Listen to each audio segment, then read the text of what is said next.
Halo semuanya, selamat datang di segmen analisa. Kembali kita update terkait dengan drama perseteruan antara Yaimim dan juga Sahara. Apa yang sebenarnya terjadi pada Yaimim di beberapa hari terakhir ini? Ada beberapa aksi dan juga reaksi yang cukup unik. Salah satunya adalah Yaimim itu menangis dalam wawancaranya dengan Uya Kuya. Ini bagian pada saat dia menjelaskan terkait dengan tuduhan yang disampaikan Sahara ke media sekarang sudah banyak sekali bahwa dirinya dituduh telah memperlakukan dirinya dengan CABUL tersebut. Katanya Yaimim itu semua adalah fitnah. Bahkan Yaimim tuh sedih gara-gara inilah mahasiswanya itu tidak mau lagi diajar di kampusnya. Dia kan pernah mengajar di UIN ya. Dan pada saat dia datang ke kampus, ke kelas untuk mengajarnya, nggak ada mahasiswa yang mau datang lagi. Alasannya adalah orang tua para mahasiswa memberi perintah buat anak-anaknya jangan lagi mau diajar sama Yaimim karena dia dosen yang seperti itu. Lantas apa dong yang membuat para orang tua dan juga mahasiswa akhirnya tidak datang ke kelasnya karena kayak sudah kehilangan respect tersebut. Dan ternyata memang betul, Yaimi mengakui ada beberapa video pribadinya yang sudah tersebar kemana-mana dan video-video pribadi tersebut hubungan suami istri antara Yaimim dan juga Ros ya atau Rosida Fiknesari ini itu yang disebar ke orang tua mahasiswa, bahkan mahasiswanya pun juga sudah lihat, bahkan juga para tetangganya di tempat tinggalnya. Nah, kemudian ada salah satu informasi yang aku dapatkan, ini dari seorang perempuan inisial R, yang perempuan ini ngakunya dia adalah kolega atau orang dekat dari mantan istrinya Yaimim. Kemudian juga dia mengaku dulu pernah menjadi sahabatnya Rosida Fiknesari, panggilannya Ros atau dulu dia manggilnya Ines begitu. Tapi di tahun 2021 dia renggang karena sebuah kejadian.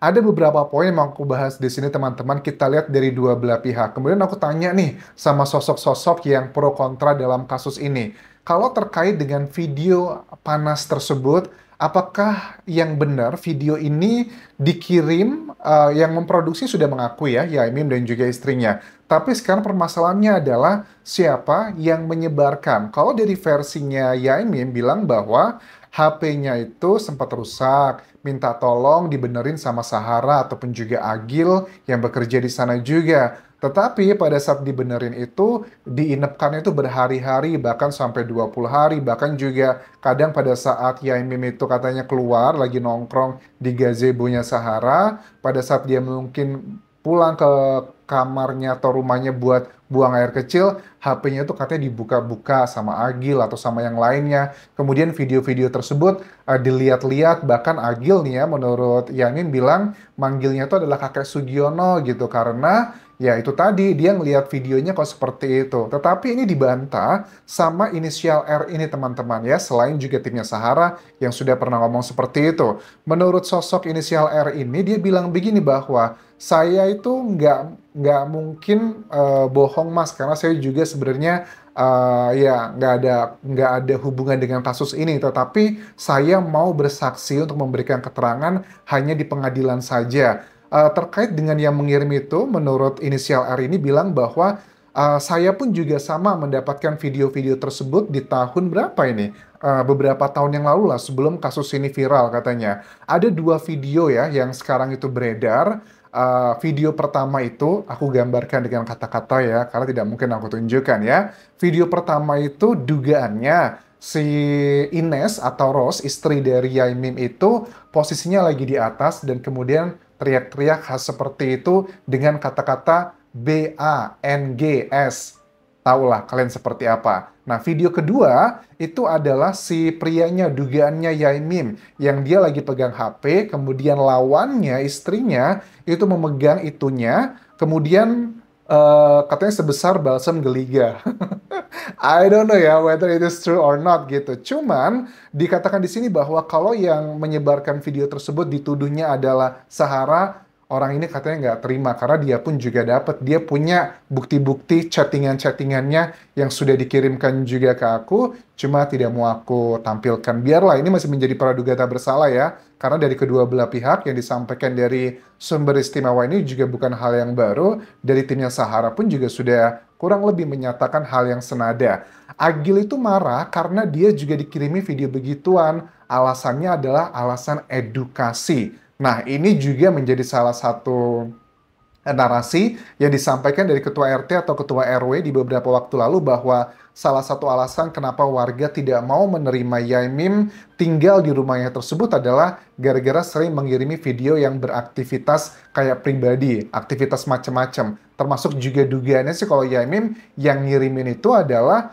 ya lawannya karena HP-nya itu beberapa hari bahkan katanya dibawa pulang kampung itu oleh sosok lawannya tersebut. Dugaannya jangan-jangan dia yang mengirim gitu. Cuman untuk kedua belah pihak ini kan masih simpang siur. Tetapi aku melihat dari kedua belah pihak itu ada potensi sama-sama melanggar hukum sih. Melanggar hukum yang pertama kalau betul tim Sahara yang melakukan penyebaran tersebut, waduh itu bahaya loh. Kayak kasusnya dulu kan artis yang terkenal yang dipenjara bukanlah pembuatnya, tapi yang mengedarkannya.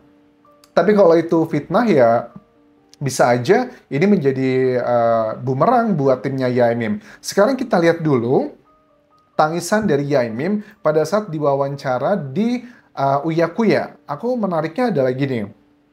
Kali ini Yaimim baru menangis. Menangisnya apa ini? Apakah gara-gara itu atau gara-gara yang lain lagi sebenarnya? Saya sabar aja, masalah parkir, tanah mau keambil, rumahku mau kau bakar ambil, perlu tak berikan rumah saya. Nah, tapi tolong ini istriku, ya saya nggak terima ini. Iya. Maaf saya. Nggak apa-apa, itu wajar kok.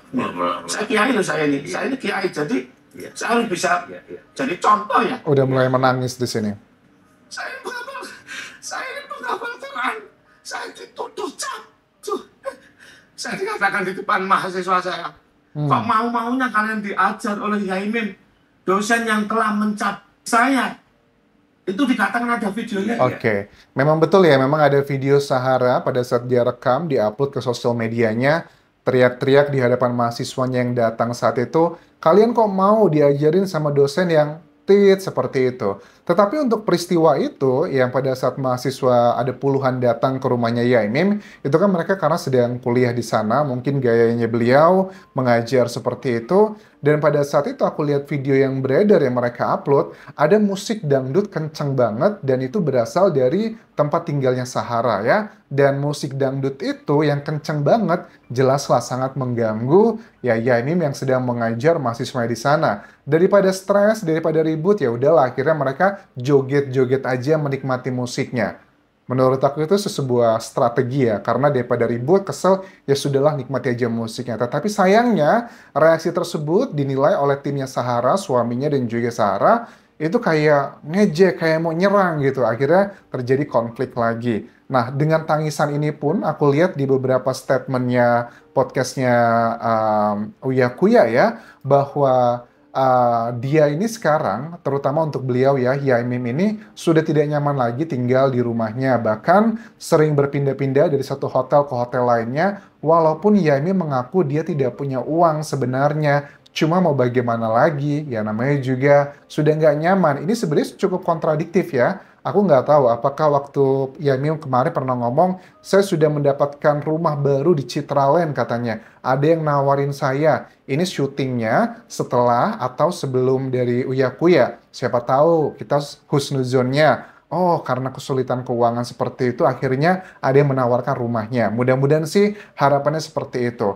Memang ada beberapa hal yang aku kritisi dari Sahara, terutama bagian yang memperlakukan orang tua. Jujur aku sangat tidak suka ya dengan Sahara dan juga suaminya, Agil dan warga-warga yang lain yang kesannya kayak mempersekusi dari Yaimim dan juga istrinya. Itu kan menurut aku tidak manusiawi dan memang banyak masyarakat juga yang marah gara-gara itu. Tetapi di sisi lain terkait dengan tuduhan-tuduhan yang disampaikan oleh Sahara, sepertinya ini sudah mulai masuk ke logika teman-teman. Karena kan dalam dunia hukum untuk mengkategorikan sesuatu hal itu fakta kalau ada dua alat bukti yang kuat. 5 jenis alat bukti, keterangan saksi, keterangan ahli, keterangan terdakwa, petunjuk, dan juga surat ya. Dari kelima alat bukti ini untuk membuat fakta apakah betul adanya hal seperti itu, aku rasa tim Sahara juga bisa membuktikan dengan rekaman-rekaman yang beredar, akan dicek seperti apa GPS-nya. Kalau memang yang menyebarkan video tersebut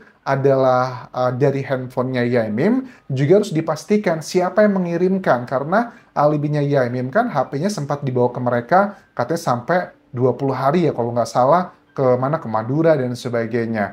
Nah, terus juga di hari ini aku lihat kayak Yaimim juga kayak sudah berdamai gitu nggak sih di akun sosial medianya Instagramnya Yaimim ya. Itu ada kayak video minta maaf gitu menghampiri timnya Sahara dan juga suaminya. Ini coba kita lihat langsung cuplikannya seperti apa yang direkam di tanggal 6 ini.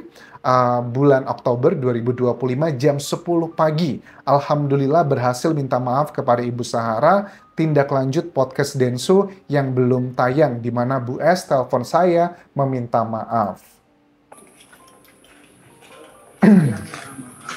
Nah. Oh, ini gazebo mereka ya.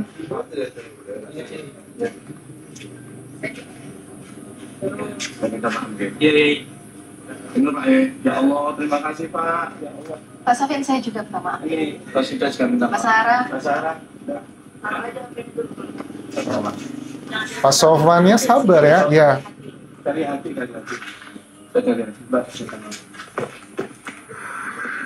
Mungkin karena ada handphone ya.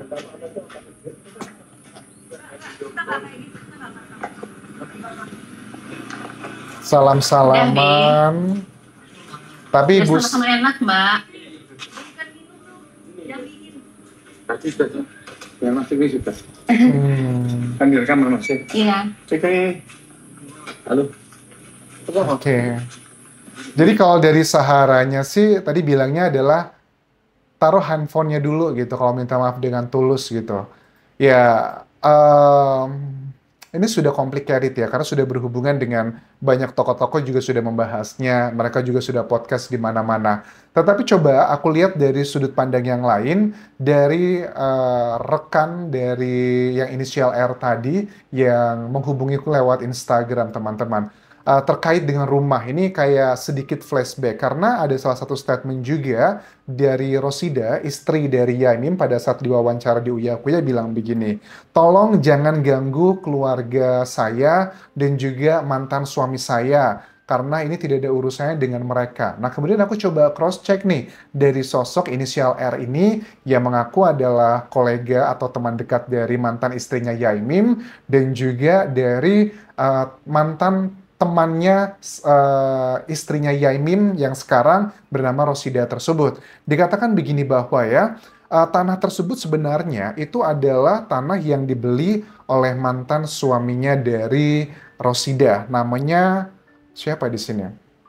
Y kalau nggak salah sih ya. Terus di tahun 2024 itu tanahnya karena mereka sudah berpisah diberikanlah semuanya ke Ines tersebut atau Rosida, dan ada banyak terjadi drama-drama dalam hubungan mereka. Aku tidak mau ngebahas hal tersebut karena itu tidak relevan dengan kasus ini, tetapi poinnya adalah pernikahan atau persatuan antara Yaimim dan juga Rosida itu kayak banyak drama-drama karena mereka sama-sama pernah gagal dalam hubungan rumah tangganya masing-masing. Ada beberapa statement-statement yang menurut aku juga cukup unik karena ada dugaan ini berhubungan dengan kayak begitulah. Karena ini nanti aku tidak mau menyebutkan karena ini butuh verifikasi, tetapi poinnya inisial R ini akan mau untuk memberikan keterangannya, kesaksiannya di pengadilan saja. Ada salah satu pesan yang mau disampaikan katanya buat Densu nih ya. Katanya dia mengaku sempat ditelepon sama Densu juga terkait dengan kasus ini. Tetapi dia kecewa karena wawancara dengan Sahara dan juga suami dan lainnya kok tidak ditayangkan. Oke, ini sudah menjurus kemana-mana, cuman suka tidak suka kita akan coba lihat sebenarnya siapa yang salah dan juga yang benar. Tapi poinnya menurut aku sih kayaknya dari kedua belah pihak itu punya peranan kesalahannya masing-masing. Menurut aku tidak ada yang 100% benar, baik timnya Sahara ataupun juga timnya dari Yaimim. Tetapi kalau sudah masuk masalah proses hukum, ya kita lihat nanti kejagoan dan juga kejelian dari kuasa hukum masing-masing dalam memperjuangkan klien mereka. Kalau ada informasi terbaru mau kalian sampaikan, silakan sampaikan ke kolom komentar video ini atau ke Facebook pageku, Instagramku, dan juga TikTok di Anjasa Asmara. Sampai jumpa.